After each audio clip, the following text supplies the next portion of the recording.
اگه من جای تو باشم دیگه دکولته رو اینقدر ساده طراحی نمی کنم، به جاش اینطوری طراحی می کنم. چالش 4 روز طراحی خلاقانه دکولته روز 3.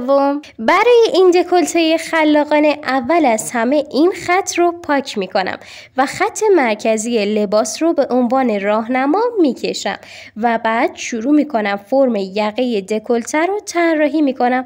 اون طرفش رو هم قرینه انجام میدم.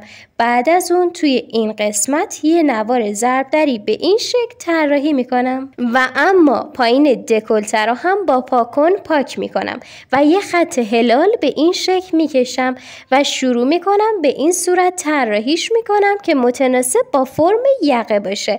راستی یادت نره که برش ها رو هم طراحی کنی و در آخر با مداد B4 ارزش خطی میدم و تمام. راستی آموزش بعدی رو هم از دست نده که توی پست بعدی میگم.